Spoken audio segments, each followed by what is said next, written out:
President Bola Tinubu's nominees for the service chiefs were approved by the Senate. The Senate Majority Leader introduced a motion and the nominees were confirmed. The President appointed them in June and they've already started working.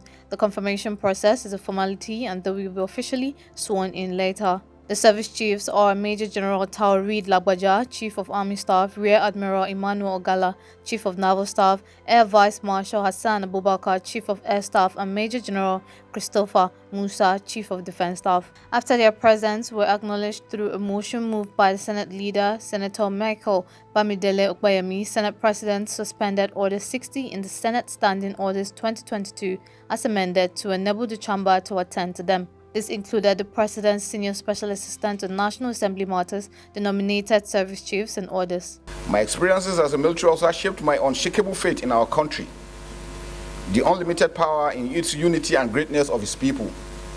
My belief in country equally informed my participation in rebranding of the Nigerian project in 2009, where my submission came in second. Let me place on record that the Nigerian military remains grateful to the Senate of the Federal Republic of Nigeria for their critical role over the years.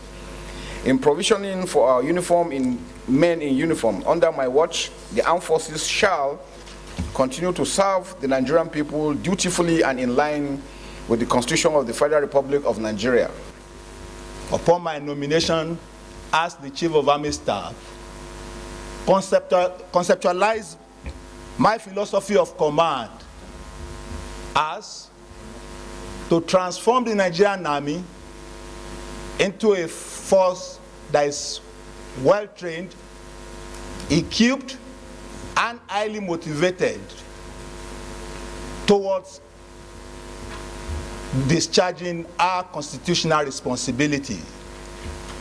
To achieve this, I've identified some pillars upon which my philosophy will rest. And that includes leadership, operational effectiveness, and sound administration. Senate President, sir, I wish to state, sir, that if given the opportunity to serve as the Chief of Naval Staff, I will put in my best to be able to accomplish the standard. I fully understand the challenges of facing the Nigerian Navy. In line with our statutory roles, which is the defense of the nation's territorial integrity from the maritime domain, as well as the policing roles of protecting the nation's resources and contribution to military aid to civil power, I am fully prepared to carry out these roles. If given the chance, my mandate, my command philosophy as the Chief of Naval Staff, I will be committed to leading with integrity, courage, and relentless pursuit of excellence. I believe in the power of teamwork, discipline, and human capacity development.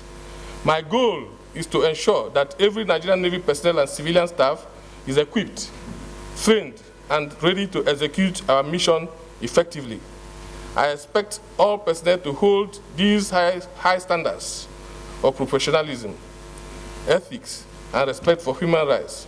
Together, if given the chance, we will work to fulfill our mission, achieve our vision, and uphold the honor and tradition of the Nigerian Navy. On assumption of office as the acting Chief of the Air Staff on the 19th of June 2023, I reiterated my commitment to reinvigorating our fight against terrorism, insurgency, and other security threats facing our dear nation.